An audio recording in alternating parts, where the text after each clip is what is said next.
Eu convido você a abrir sua Bíblia em Gênesis, no capítulo 2, primeiro livro da Bíblia, Gênesis, capítulo 2, no versículo 15. Por enquanto que você vai abrindo, falando ainda dos visitantes, temos mais alguns visitantes que chegaram, e eu vou pedir também que se apresentem. Um eu já sei, o Jailson, conheço. Jailson, você trouxe, como é o nome dela? Giovana. Então, Jailson e Giovana, sejam bem-vindos. Irmãos, não saiam daqui, você membro agora, não saiam daqui antes de cumprimentar essas pessoas, mesmo que sejam seus familiares.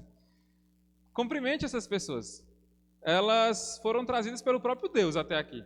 E nós também. Por nossa força, por nossa vontade, nós não estaríamos aqui.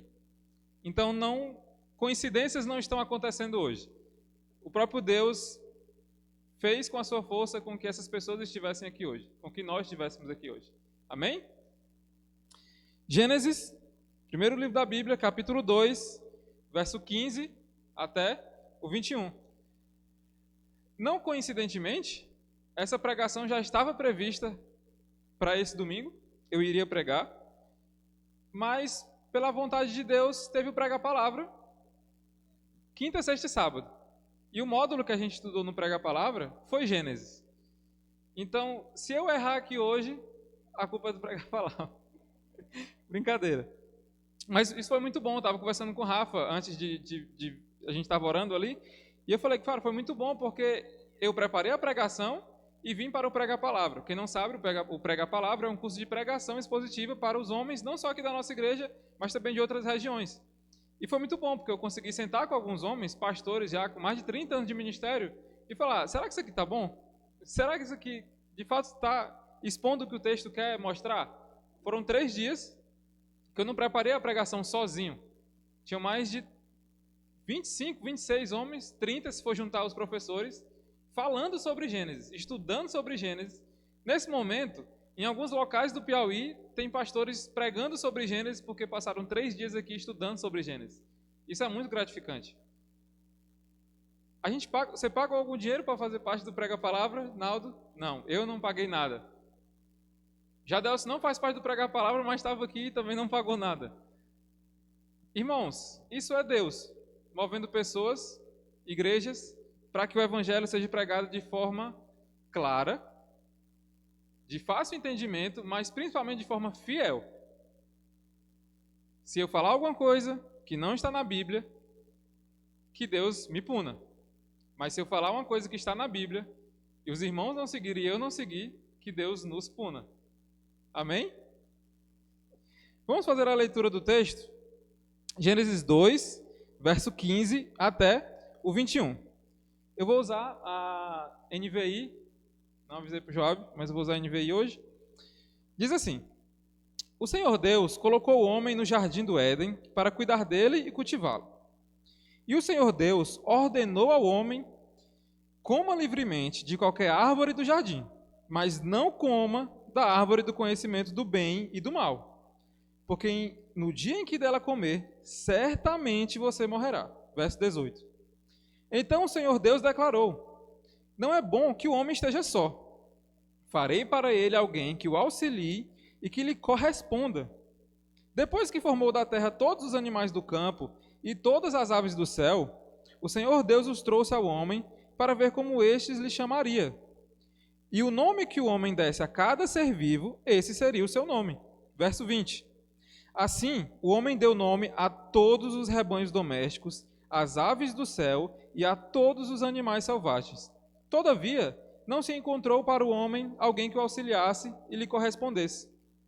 Então o Senhor Deus fez o homem cair em profundo sono, e enquanto este dormia, tirou-lhe uma das costelas. Amém? Vamos orar a Deus de novo, para que Deus venha de fato revelar o que a palavra dele nos diz hoje em nossos corações. Deus, eu te agradeço, primeiramente porque temos acesso à tua palavra. Sabemos que nem todos têm acesso, Deus, às Escrituras Sagradas. Te peço perdão pelos nossos erros, as nossas falhas. Te peço misericórdia, Senhor. Que o Senhor possa ter misericórdia de nós, das nossas vidas. Somos pecadores, precisamos de Ti. que a nossa mente e o nosso coração estejam hoje abertos para ouvir do Teu Evangelho, Deus, e pedimos perdão pelos nossos erros, Pai. Que o resultado dessa pregação, desse momento, não seja apenas pessoas fazendo práticas para Ti, mas pessoas entregando vidas a Ti, Senhor. É isso que eu te oro, Deus, é isso que eu te peço. Em nome do Senhor Jesus Cristo. Amém. Irmãos, esse texto, para quem já leu ele todo, sabe que eu não li ele todo. Eu parei no meio da história. Por quê? Porque vão ser 2 pregações. Eu vou começar hoje e o pastor Rafa vai terminar no próximo domingo.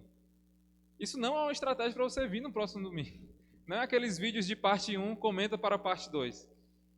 Você pode vir no próximo domingo, você deve vir no próximo domingo. Mas esse domingo, essa pregação deve ser suficiente para você se arrepender dos seus pecados. Toda pregação deve ser suficiente para nos arrependermos dos nossos pecados. Mas venha no próximo domingo e você vai saber toda a história desse texto. Queria fazer uma pergunta retórica, mas para que você pensasse. É bom viver sozinho? É bom ser solteiro? Ser solteiro. Ter sua liberdade. Não precisar dividir finanças. Dividir uma casa. Será que é bom? Vai ter gente que vai falar, sim, é bom. Vai ter gente que vai falar, não. Eu, enquanto solteiro, não gostava de estar sozinho. Um exemplo disso é que na pandemia, a Lunara e o Jadel estão de prova, eu fazia ligações de vídeo quase que todos os dias para eles. Eram meus amigos desde a da pandemia, morava em Teresina. Por quê? Porque eu não gostava de ficar sozinho. E eu morava numa igreja. O que é que as igrejas fecharam o que é que as igrejas fizeram na pandemia? Fecharam. E eu me vi sozinho dentro de uma igreja, morando durante a pandemia. Era horrível, era muito ruim, muito, muito ruim. Porque você imagina que para onde você olhava um banco, você via o rosto do irmão e você ficava, meu Deus do céu, cadê esse irmão? Eu estou aqui sozinho na pandemia, ninguém entra, ninguém sai, e quem entra fica 5 metros de distância, não tinha esse contato. Então, todos os dias eu ligava. Se eu não ligava para um, ligava para outro. Se eu não ligava para o outro, ligava para todos. Mas eu não gostava de ficar sozinho. Nunca gostei de ficar sozinho. E Deus foi muito bom comigo. Porque hoje eu tenho Sara como minha esposa. E eu nunca irei ficar sozinho. A não ser que a morte nos separe. O que a nossa sociedade, o que as pessoas ao nosso redor falam sobre estar sozinho ou estar com alguém? Você conhece mais pessoas que preferem estar sozinho? Ou você conhece mais pessoas que preferem ter alguém? Quais são os prós e os contras disso? Bom, se você está sozinho, você não tem certas responsabilidades, talvez, em relação à casa. Exemplo, quando eu era solteiro, eu tinha responsabilidade sobre a minha vida. Eu pagava um aluguel de uma kitnet. Servia para mim. Era um valor pequeno. Era uma kitnet pequena, servia para mim. Na verdade, era muito grande para mim, eu achava. Só que eu me casei com Sara.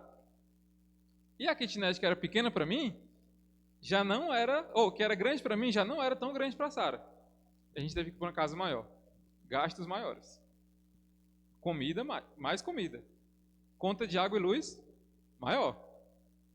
Mas, na minha realidade, eu prefiro muito mais ter alguém que compartilhar essas contas do que ter que pagar elas sozinho. Porque entre as contas que vieram, ter alguém ao meu lado nos momentos de tristeza e alegria é muito melhor. Mas vai ter gente, amigos meus, que vão falar assim, não, é melhor estar solteiro. Porque solteiro eu consigo ficar com uma, talvez 3, talvez 5, e eu não tenho responsabilidade com nenhuma. Talvez você conheça alguém assim. Eu conheço pessoas assim. Ou então, existem pessoas que falam assim, não, eu prefiro estar no relacionamento, mas ele será aberto. E aí eu estou com alguém, mas eu posso, no momento que eu não quiser mais essa pessoa, eu vou ali, fico com outra, cansei e volto. E está tudo bem, relacionamento aberto. Quem já ouviu falar sobre relacionamento aberto aqui? Levanta a mão. Não é uma tendência nova. Existem pessoas que pensam assim. Irmãos, o texto de hoje vai falar sobre o cuidado de Deus para com Adão em um problema que estava existindo ali. As perguntas que eu fiz foi para a gente refletir sobre como nós pensamos sobre o que significa estar sozinho ou estar com alguém. Será que o casamento de antigamente é o mesmo casamento de hoje? Será que a responsabilidade que eu tenho com a minha esposa era a mesma que talvez o meu avô tinha com a esposa dele? Tudo isso, existem várias respostas. Talvez se eu desse o microfone, cada pessoa ia dar uma resposta diferente. Só que a partir do momento que nós estamos em comunhão, entendendo que a Bíblia é a palavra de Deus, a minha opinião vale? Podem responder. Não. A opinião da Sara vale? Não. A opinião da Bíblia vale. Se a opinião da Sara, do Jadelso, da Lunária e do Naldo for a da Bíblia, aí ok. Se não, a Bíblia prevalece. Então é a partir da Bíblia, dessa pregação hoje, que nós vamos tentar entender um pouco sobre o casamento. O que significa um para o outro, ambos para Deus. Quem já leu algum livro do Davi Murk já viu esse termo. Então vamos para o texto, né? Como eu li, nós estamos em Gênesis. Gênesis, primeiro livro da Bíblia. Quem escreveu Gênesis? Moisés. Qual foi o contexto que Moisés escreveu o livro de Gênesis? Para quem não sabe, resumidamente, Moisés não viveu na época de Adão, não viu as coisas que Adão fez e que Deus fez. Ele teve revelações de Deus. Moisés escreve para um povo de Deus, povo hebreu, que estava quase entrando na terra prometida. Terra essa que Deus tinha prometido ao povo dele. Se você ler o Pentateuco todo, os primeiros 5 livros da Bíblia, você vai ver isso. E o que acontece? Esse povo de Deus, povo hebreu, ele passou muito tempo preso no Egito, vivendo outra cultura. Imagina que uma pessoa é escravizada e ela sai, no nosso contexto, na nossa realidade, na verdade, que ainda existe. Imagina que uma pessoa sai lá do continente africano e ela vem para cá. Ou, um contexto mais próximo.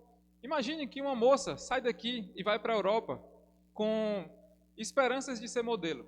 E ela chega lá e ela não vai ser modelo. Ela vai ser uma escrava sexual. Você talvez já viu uma novela sobre isso, mas existem casos reais sobre isso. Pessoas ainda são escravizadas. Essa pessoa ela vai viver numa cultura totalmente diferente dela. Fala de língua diferente dela, cultura diferente dela, gostos e comidas diferentes dela, e nessa época aqui, principalmente deuses diferentes. Quem era o Deus do povo hebreu? O nosso Deus, o Deus Todo-Poderoso. No Egito, eles adoravam uma imensidão de coisas. Exemplo disso. Em Gênesis 1, quando Deus fala que criou os luminares, ele não dá uma ênfase tão grande, criei o sol e a lua e as estrelas e passa um capítulo todo falando só sobre isso. Por que quando ele fala que criou os luminares, ele fala de forma simples, e Deus criou os luminares? Porque naquela época, os luminares também eram deuses. Quando Moisés escreve que Deus criou o sol e a lua, o que ele está querendo dizer é que Deus era tão poderoso, maior do que os deuses que aquele povo que estava lendo quando Moisés escreveu, acreditavam. Uma coisa interessante de pensar é que a Bíblia não foi escrita diretamente para nós. Vocês sabiam que a Bíblia não foi escrita em português? Ela foi escrita em outras línguas. Então é muito importante, durante uma pregação, durante a sua leitura sozinho em casa, você ter esse entendimento. A Bíblia ela foi escrita para um povo. Quando eu interpreto ela, eu tenho que entender o que aquele povo lá estava vivendo. Esse povo que Moisés escreveu, eles estavam entrando na terra prometida, uma terra que Deus tinha prometido para eles. Eles tinham saído do cativeiro. Só que se você ler a Bíblia, você vai ver que esse povo não estava agradando muito bem a Deus. Eles ainda adoravam outros povos. Eles faziam bezerros de ouro. Eles colocavam a criatura, coisas, no lugar do Criador. Esse era o contexto daquele povo. Quando Moisés escreve sobre a origem, o que é que ele quer que aquele povo entenda? Pessoal, esse aqui é o Criador de vocês. O Deus Todo-Poderoso é o Criador de vocês. Nós ainda estamos entendendo como que aquele povo, os primeiros leitores, entenderam a Bíblia. Quando ele fala sobre o casamento, o que ele quer dizer é, irmãos, Deus, não os humanos, Deus planejou o casamento. Ele criou Adão e Eva. A gente lê um pouco aqui agora. Então sigam o que Deus fez. Sigam o que Deus falou. Então, os primeiros leitores, para resumir, eles tinham que olhar para Gênesis e entender de onde que eles vieram, o que significava casamento, qual era o papel do homem e o papel da mulher. Anderson, mas nós estamos aqui hoje, em 2024. As coisas evoluíram. Relacionamento aberto. Eu posso ficar com quem eu quiser, com 1, 2, 3. Se eu não quiser mais me casar, eu posso separar. O que é que a gente concordou lá no início? Se a minha opinião ela está diferente da Bíblia, a da Bíblia prevalece. Se você não concordar, aí eu não posso fazer nada. Mas se você falar que a Bíblia é a palavra de Deus, você tem que suportar o que você está falando. Partindo desse princípio, vamos de fato agora ao nosso texto. O texto começa com a seguinte fala: o Senhor Deus, verso 15, o Senhor Deus colocou o homem no jardim do Éden para cuidar dele e cultivá-lo. Moisés está dizendo que Deus pegou o homem, colocou no jardim do Éden para ele cultivar e cuidar. Simples. Ok, ele tinha que trabalhar, resumindo. Porém, o texto já falou que Deus colocou ele no jardim do Éden. Olha o verso 8. Vamos no verso 8 do mesmo capítulo. Ora, o Senhor Deus tinha plantado verso 7. Então o Senhor Deus formou o homem do pó da terra e soprou em suas narinas o fôlego da vida. E o homem se tornou um ser vivente. Ora, o Senhor Deus tinha plantado no jardim do Éden para os lados do leste e ali colocou o homem que formara. Verso 7 e 8 está falando que Deus criou o homem e colocou o homem no jardim do Éden. O jardim do Éden era um local, era um jardim no Éden. Então imagina que existia a terra e existia um jardim específico. Deus criou o homem fora do jardim e coloca ele no jardim. Deus colocou o homem no jardim. Então significa que o homem foi criado fora do jardim. Mas por que o autor repete então? O Senhor Deus colocou o homem no jardim do Éden para cuidar dele e cultivá-lo. Porque Deus está querendo mostrar que o homem tinha atividades específicas. O homem tinha coisas pontuais para fazer. Cultivar e cuidar. Quando eu fui pesquisar, como eu falei para vocês, a Bíblia não foi escrita em português. Quando eu fui lá no texto original pesquisar o que era cuidar e cultivar, algumas palavras vieram. Quando eu pesquisei, para cultivar, apareceu trabalhar e servir, palavras sinônimos. E para guardar, apareceu cercar. Só que, interessante, apareceu cercar como um espinho cerca uma rosa. Vocês já viram uma rosa? Uma rosa tem espinhos. Esses espinhos, de certa forma, protegem aquela rosa se alguém quiser arrancar a rosa do pé dela, que é o que nós fazemos. Nós arrancamos, tiramos os espinhos e damos. Aqueles espinhos estão ali para proteger. Então, o que é que Adão tinha que fazer? A mulher ainda não existe até aqui, apenas Adão. O que é que Adão tinha que fazer? Ele tinha que trabalhar, ele tinha que servir, ele tinha que guardar o que Deus tinha dado para ele. O que é que Deus tinha dado para Adão até agora? O jardim. Era a única coisa que tinha até agora, o jardim. Animais, plantas, rios. Então, resumindo, o que Deus esperava de Adão é que ele falasse assim: Adão, eu estou dando isso aqui. Cuide e faça isso prosperar. Ele deu na mão de Adão um jardim com animais, com plantas, com vegetais. Domine sobre isso. Essa era a função de Adão. Cuidar do jardim, cercar. Adão tinha que ficar rodeando o jardim, possivelmente, para ver se tinha algum perigo. Só que algo interessante. Deus criou os céus e a terra, plantas, vegetais, animais, criou o jardim do Éden e colocou Adão lá dentro. E mandou Adão guardar. Mas guardar de quê? Não era tudo perfeito? Não era tudo perfeito? Sim, sim, era tudo perfeito. Se eu guardo algo, ou eu guardo alguém de um perigo. Então por que Deus mandou Adão guardar o jardim se estava tudo perfeito? Porque Deus sabia que tinha uma serpente falante andando pelo jardim. Deus sabia que existia essa serpente perambulando por ali. Adão não sabia, mas Deus sabia que existia um perigo rodeando aquele local. Então, Deus fala para o homem: cuide e guarde desse local. Ele não especificou ainda o que é que poderia acontecer. Mas se o Naldo chega para mim e fala assim, Anderson, eu vou sair, olhe o meu carro. Ele não precisa falar se tem um ladrão ou não. Ele quer que eu olhe o carro dele. Eu vou olhar o carro dele. O homem só precisava cuidar e cultivar. Mais para frente, no verso 16 e 17, fala assim: E o Senhor Deus ordenou ao homem: coma livremente de qualquer árvore do jardim, mas não coma da árvore do conhecimento do bem e do mal, porque no dia em que dela comer, certamente você morrerá. Agora apareceram árvores aqui. Onde é que essas árvores estão? Se a gente voltar um pouco o texto, a gente vai ver no verso 8 e no 9, fala assim: Ora, o Senhor Deus tinha plantado um jardim no Éden, para os lados do leste, e ali colocou o homem que formara. Então o Senhor Deus fez nascer do solo todo tipo de árvores agradáveis aos olhos e boas para alimento. E no meio do jardim estava a árvore da vida e a árvore do conhecimento do bem e do mal. Tinham quantas árvores no meio do jardim? 2. A árvore da vida e a árvore do conhecimento do bem e do mal. A ordenança de Deus não começa com você não pode fazer isso. Como que começa a ordenança que Deus dá para Adão? E o Senhor Deus ordenou ao homem: coma livremente de qualquer árvore do jardim. Que coisa boa! Adão, coma livremente. Tem muita coisa aqui. Você pode comer de tudo que você quiser. A gente está acostumado, quando alguém se converte ou quando alguém chega na igreja, não pode isso, não pode isso, não pode isso, não pode isso, não pode isso, não pode isso. Existem coisas que nós cristãos não devemos fazer, porque isso não agrada a Deus. Mas existem muitas coisas que nós cristãos temos o privilégio de fazer, porque Deus nos deu para fazer isso. Uma delas, o casamento. O casamento não surgiu há 20 anos atrás. O casamento não surgiu há 50 anos atrás. O casamento surgiu em Deus, quando Ele criou Adão e Eva. E aí eu vou falar baixo agora, porque pode ser que isso seja uma coisa muito assustadora.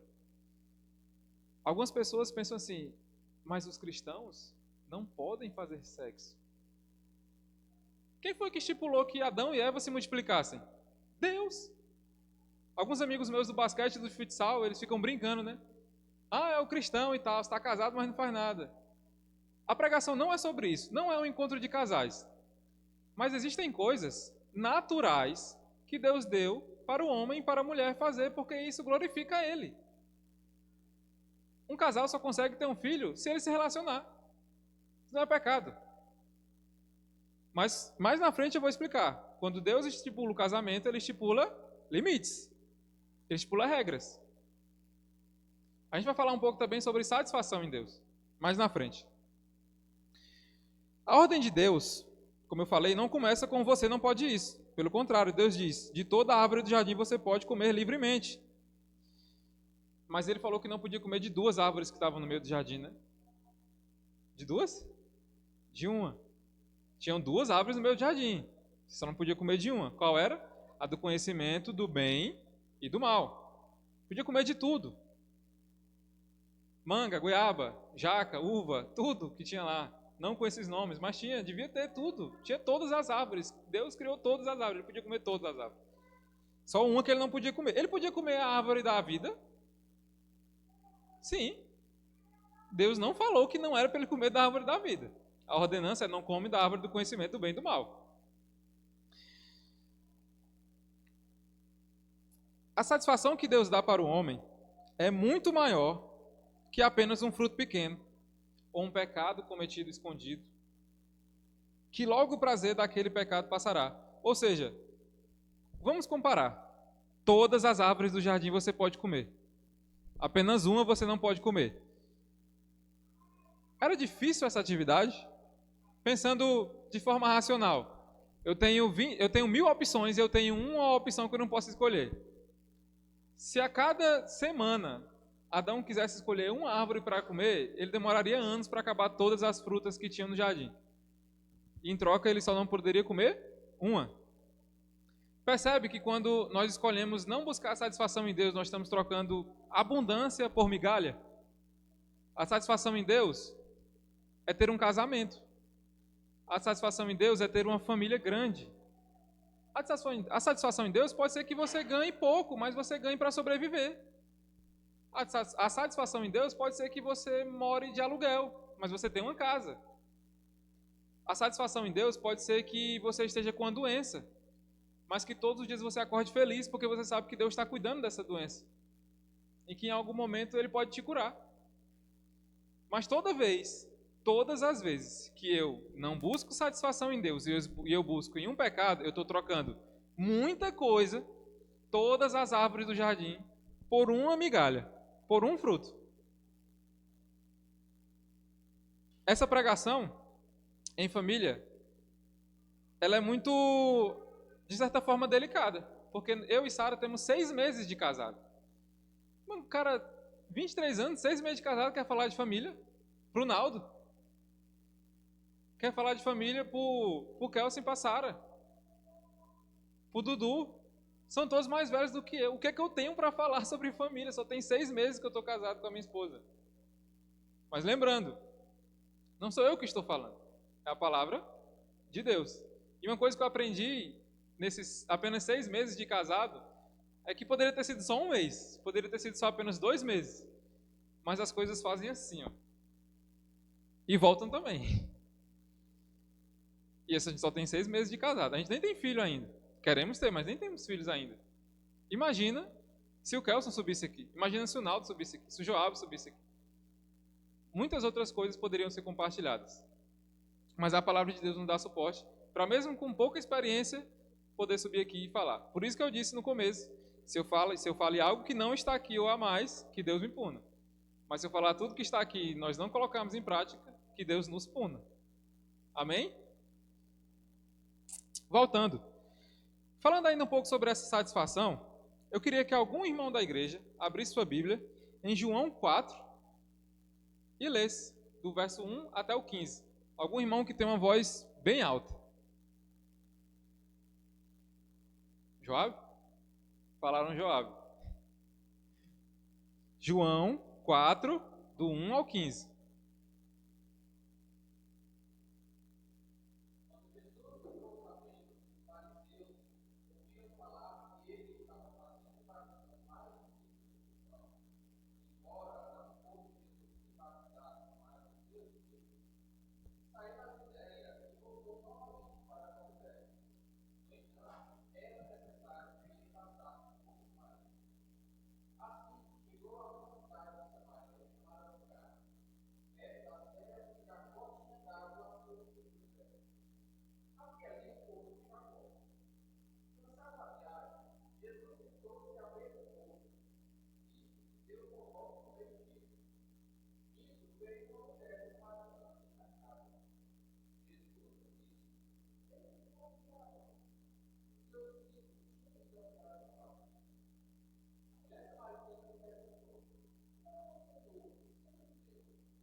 É aqui. Obrigado, Joab. Irmãos, usei esse texto só para vocês verem um pouco do que eu falei de quando nós escolhemos não buscar satisfação em Deus, nós trocamos muita coisa por migalha. Essa mulher teve um encontro com Deus, ela era uma mulher samaritana, judeus e samaritanos não se davam bem, mas Deus prometeu algo para ela. Ela foi buscar água e Deus falou que ela teria água da vida. Quem bebesse dessa água nunca mais teria sede. O próprio Jesus falou para essa mulher. O próprio Jesus teve um encontro com a mulher e falou isso. A primeira aplicação, e que eu já repeti várias vezes, é que quando nós trocamos buscar a nossa vontade, a nossa satisfação em Deus, pelo pecado, por um prazer imediato, nós estamos trocando muita coisa por migalha. Para resumir, buscar satisfação em algo que não é Deus é se contentar com migalhas. Vamos voltar para o texto, verso 18. Então, Senhor Deus, desculpa, ainda no verso 17, eu esqueci uma partezinha. Existe uma consequência para se ele comesse a árvore. Qual era a consequência? Certamente você morrerá. Você pode comer de tudo que tem aqui.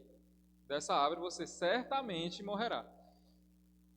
E pesquisando novamente sobre o que significava certamente morrerá, nos textos originais é como se fosse morrendo morrerá. Ele é como se fosse uma repetição. No texto original é como se o autor estivesse falando: se você comer do fruto do conhecimento do bem e do mal, morrendo morrerá. Não faria sentido nenhum para a nossa cultura, para a nossa língua portuguesa. Chegou aqui e ficou certamente morrerá. O que significa isso? Como a gente já sabe a história por completo, a maioria das pessoas, nós sabemos que Adão e Eva comeram do fruto. Eles morreram imediatamente, caíram no chão duros? Não. Mas a consequência é que imediatamente eles perderam a comunhão com Deus. Imediatamente eles começaram a morrer. Eles ficaram nus. E eles iam morrer daqui a um tempo. Quando o autor fala certamente morrerá, ele está querendo dar uma ênfase. Não coma. Você vai morrer de forma imediata. Não tem outra saída. Se você fizer isso, você vai apanhar. É como se fosse uma mãe falando para o filho. Eu tenho certeza que algumas pessoas já levaram algumas surras prometidas. Que você fez naquele momento e sua mãe falou: ó, a gente está bem aqui no meio de gente. Mas quando chegar em casa, tu vai ver. Eu levei um bocado assim. O que o autor estava falando e que Deus na verdade falou é: você certamente morrerá. Não faça isso. Você tem uma escolha. Se você fizer, é tiro e queda. Você vai morrer. Deus queria deixar muito claro as consequências do que aconteceriam. Se ele comesse qualquer uma, não aconteceria nada. Essa, morrendo, morrerá. Você vai morrer. Ele repete 2 vezes a mesma palavra.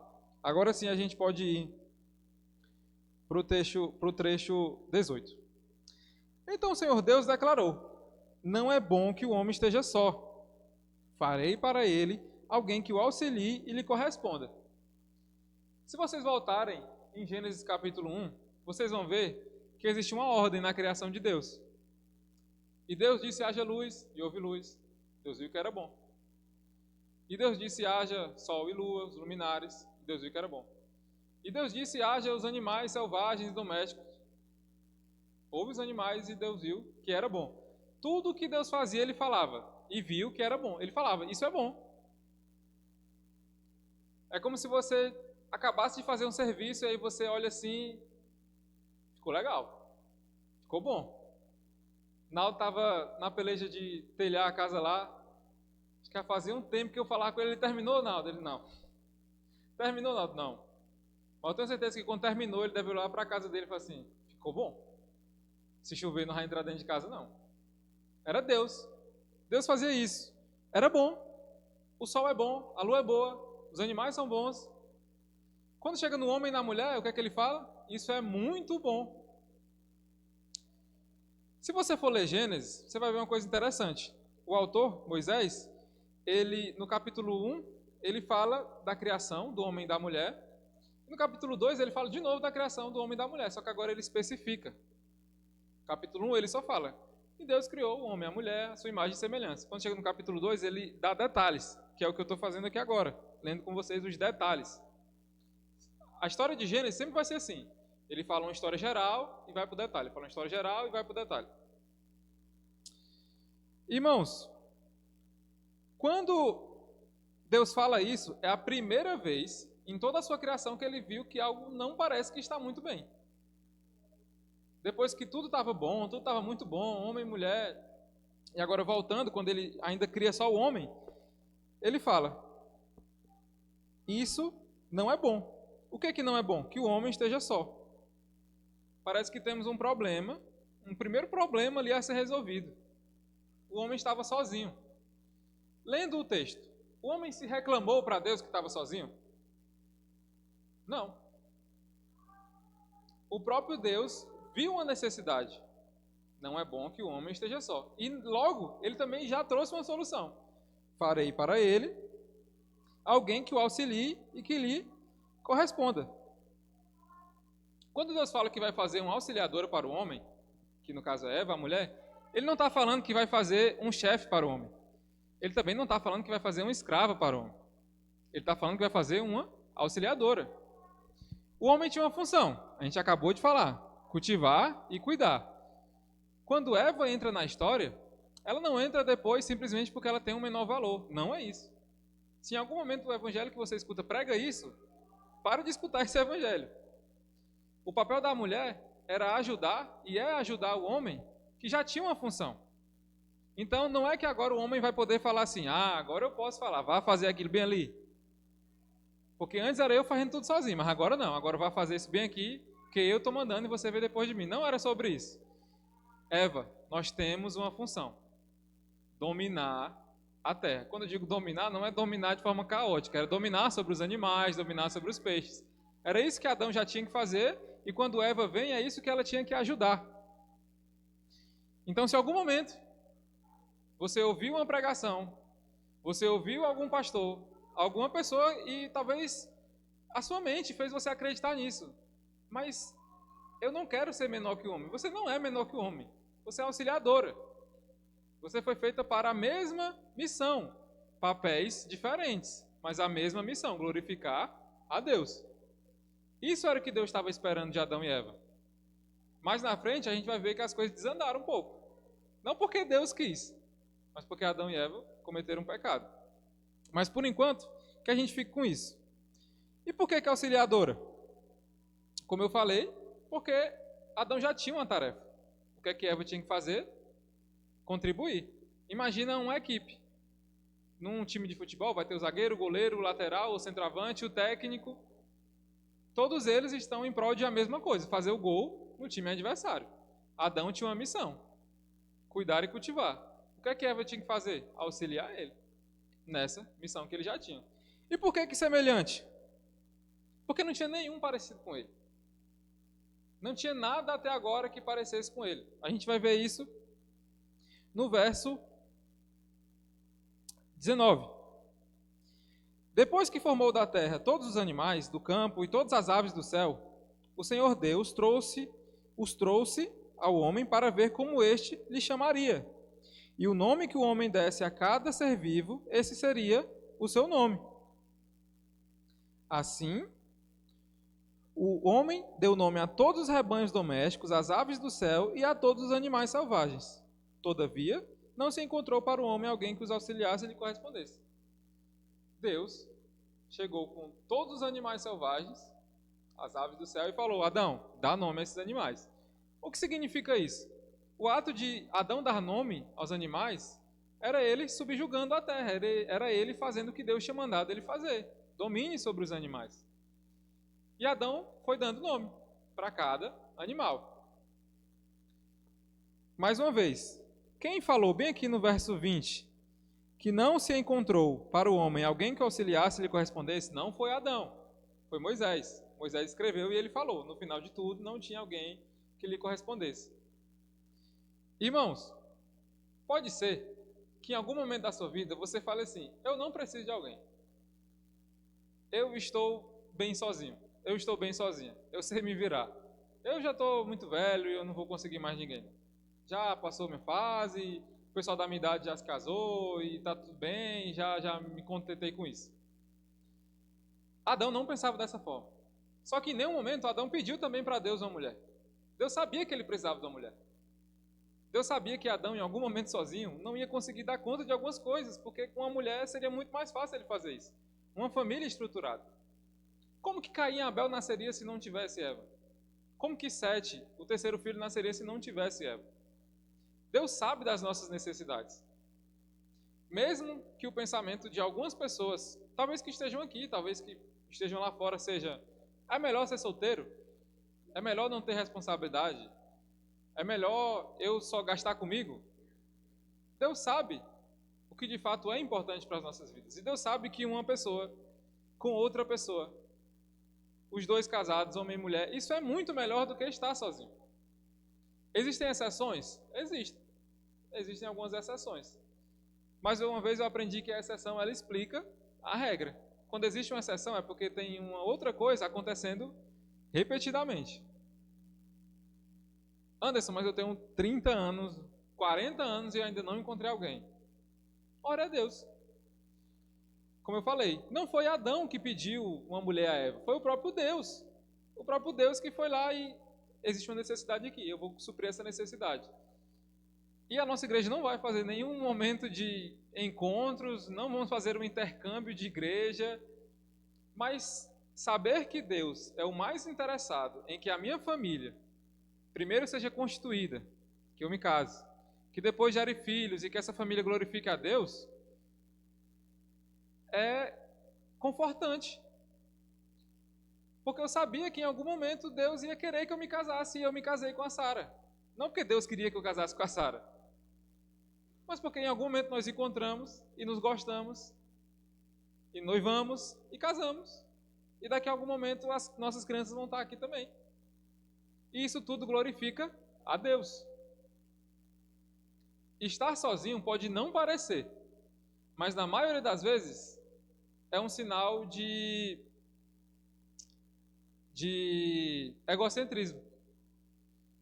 Porque eu ter Sara como minha esposa me faz ter algumas responsabilidades que não são tão fáceis. Como Sara também tem algumas responsabilidades que não são tão fáceis. E você solteiro? Não, você solteiro é você e você.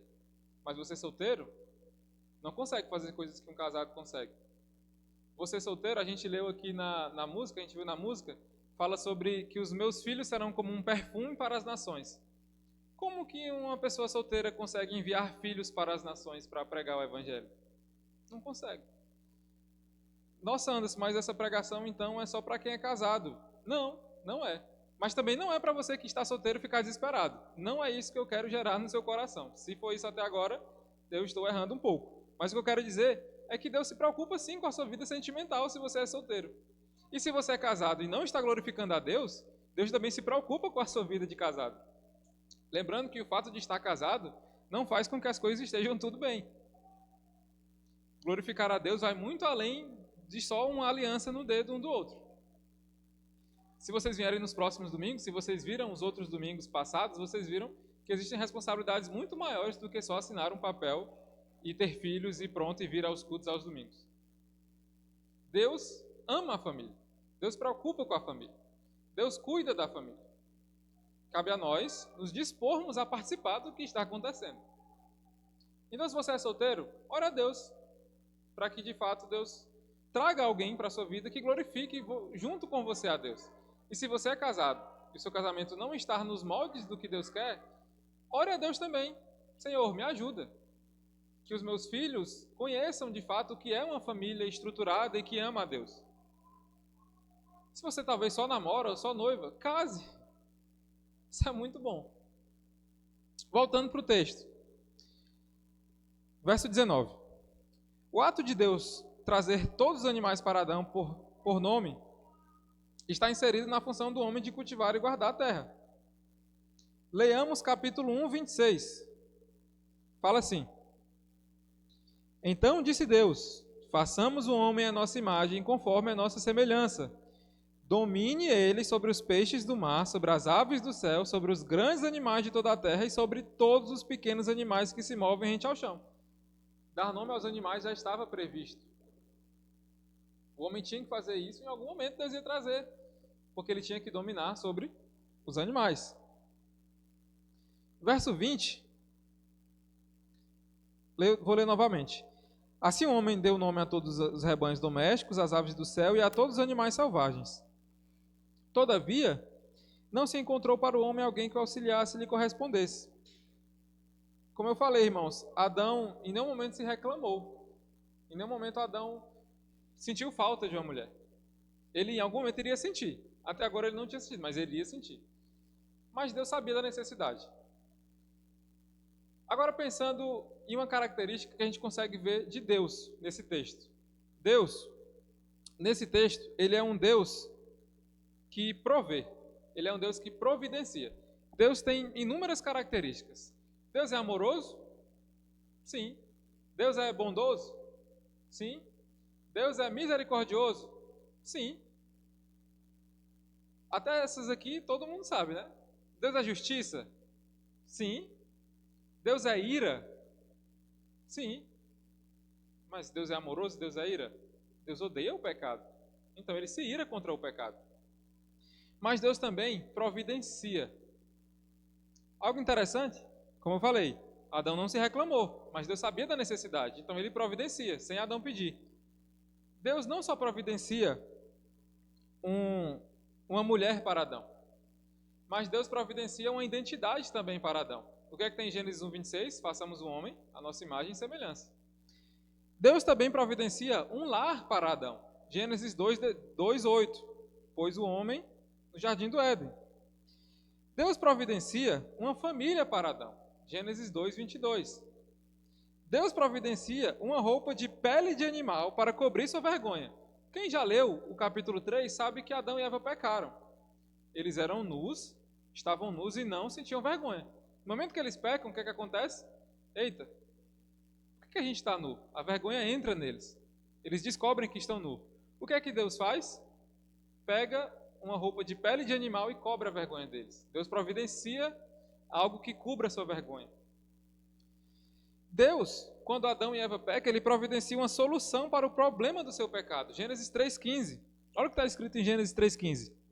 Porém, inimizade entre você e a mulher. Quem é você? É a serpente. Deus está falando com a serpente. Entre a sua descendência e o seu descendente, e o descendente dela. Este lhe ferirá a cabeça e você lhe ferirá o calcanhar. O que Deus está falando aqui para a serpente é que em algum momento, um filho nascido de Eva, da descendência de Eva, iria pisar na cabeça da serpente. Mais na frente a gente vai ver quem é esse descendente. Deus também providencia um sacrifício para Abraão. Em Gênesis 22, na verdade, tinha falado antes, Gênesis 22, Deus pede um sacrifício para Abraão. Quem sabe qual é esse sacrifício? Pode falar, se você souber. O filho. Mas como assim? Deus é amoroso. Por que ele pede o filho para Abraão sacrificar? Foi exatamente isso. Deus olhou para Abraão, para o único filho que Abraão tinha, e falou: Abraão, eu quero que você sacrifique o seu filho. Isso é loucura, parece loucura. E Abraão tinha tanta fé que ele leva o filho dele. No meio do caminho, o filho fica: mas Deus, pai, cadê o cabrito aqui, a ovelha, o bode, cadê o animal aqui? Não, Deus proverá. E ele subindo no monte para fazer o sacrifício. Quando chega lá em cima, o que é que acontece? Deus provê um animal. Deus não deixa Abraão matar o seu filho. Além de Deus prover para Abraão, Deus também providenciou comida para o seu povo quando estava no deserto. Vocês se lembram que eu falei que esse texto de Moisés foi escrito para um povo que estava no deserto, chegando na Terra Santa? Esse povo começou a se reclamar. Senhor, nós estávamos no Egito, estava sendo escravo, mas tinha comida para comer. O que é que Deus faz? Pois eu vou mandar a comida do céu. E lá em Êxodo 16 acontece isso. Você pode ler quando chegar em casa. Deus providencia comida. Gente, Deus, em toda a história, providencia várias coisas. Só que tem uma coisa que ele providencia que, de fato, isso revolucionou a história. Eu vou ler o que eu escrevi para não perder nenhuma palavra.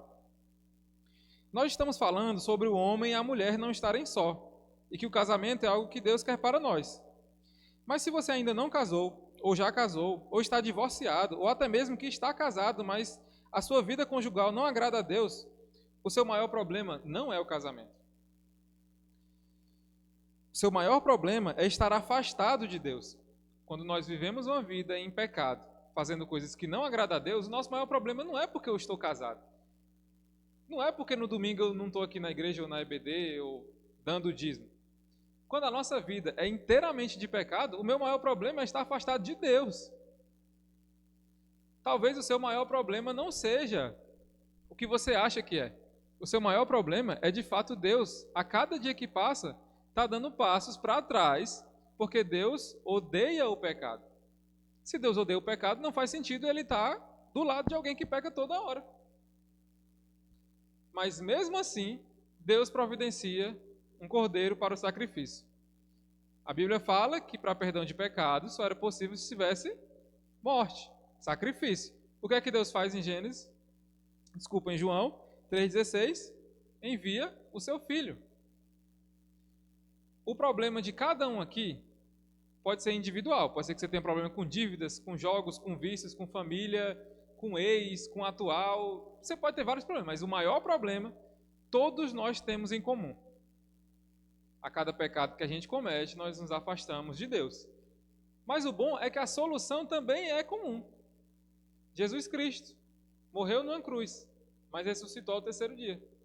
E hoje está ao lado do Pai. Se isso não faz você rever um pouco os seus conceitos e o que você talvez respondeu para alguma vez que algum irmão falou assim: você conhece Deus? E você falou: sim, eu tenho Deus no coração. Sim, está aqui a Bíblia aberta em Salmos 91 na minha casa. Mas a sua vida, dentro da sua casa com a sua família, estava fazendo coisas totalmente diferentes do que talvez o Salmo estava aberto, talvez do que a gente está falando agora. Deus não estava naquele Salmo aberto. Deus não estava no seu coração. Mas Anderson, por que você está falando isso? Porque Ele também não esteve no meu em algum momento. Em algum momento eu estive totalmente separado de Deus. Mas então hoje você não comete mais pecado? Cometo. A Sara consegue listar, porque ela está comigo toda hora. Mas agora eu tenho uma noção. Eu sei que os pecados que eu cometi antigamente, eles não fazem mais sentido mais para hoje.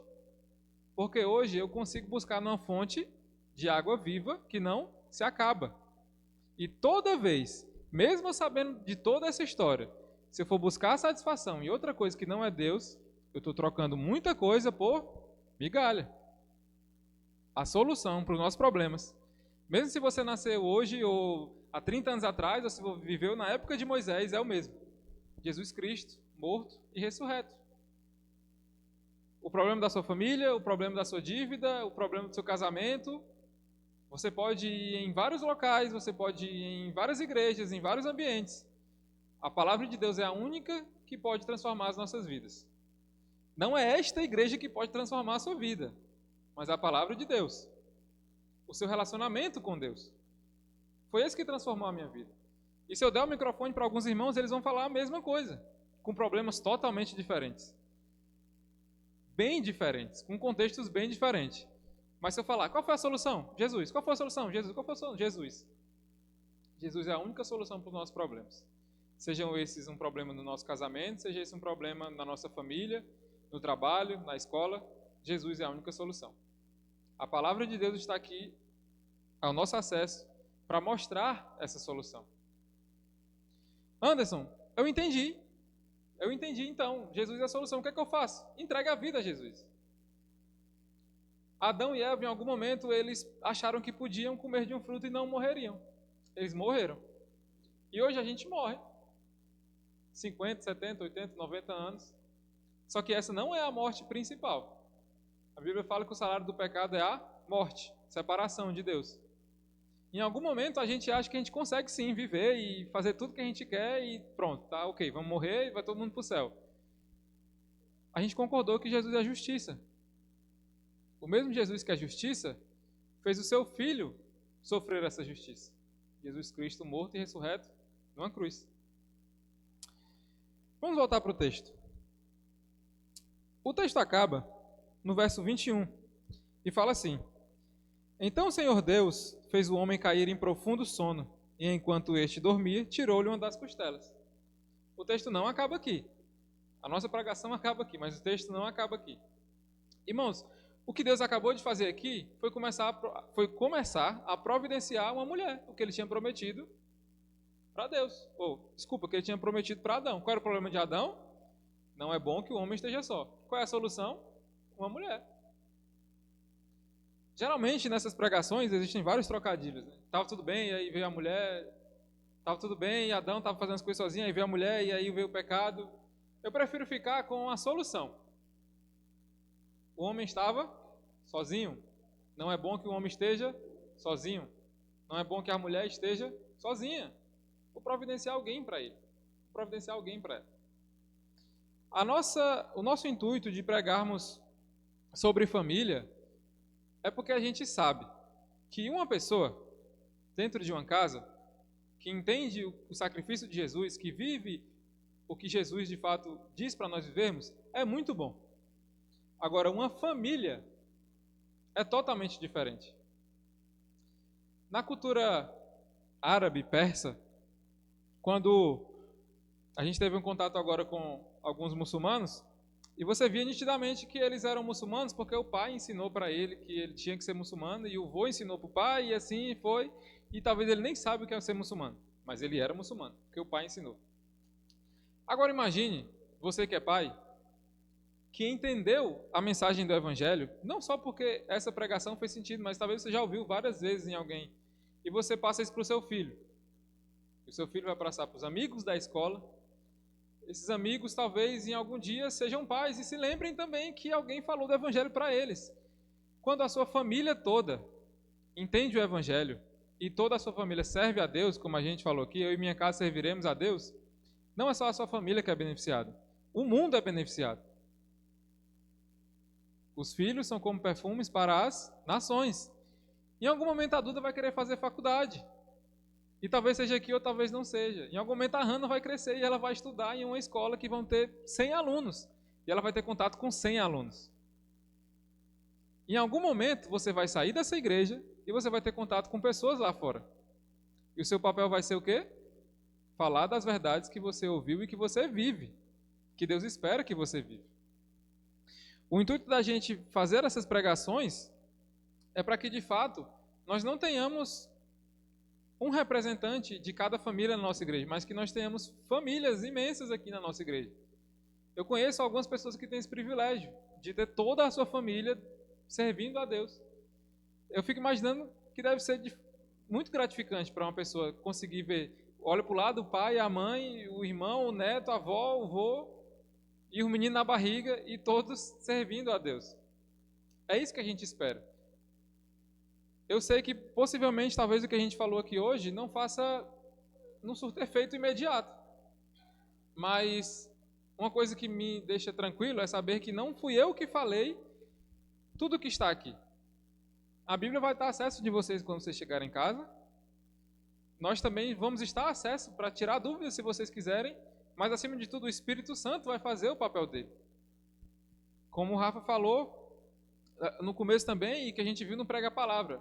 A pregação poderia ser ótima, vocês poderiam sair chorando daqui, nossa, me tocou tanto. Mas se o Espírito Santo de fato não fizer o trabalho dele, que é nos mostrar que somos pecadores e que precisamos nos arrepender, de nada adiantaria. Eu queria que a gente encerrasse essa pregação orando, para que Deus tenha misericórdia de nós e para que o Espírito Santo faça o agir dele nas nossas vidas. Como eu falei, não são sobre palavras bonitas ou mensagens que vão lhe garantir algum sucesso, alguma coisa. É o Espírito Santo.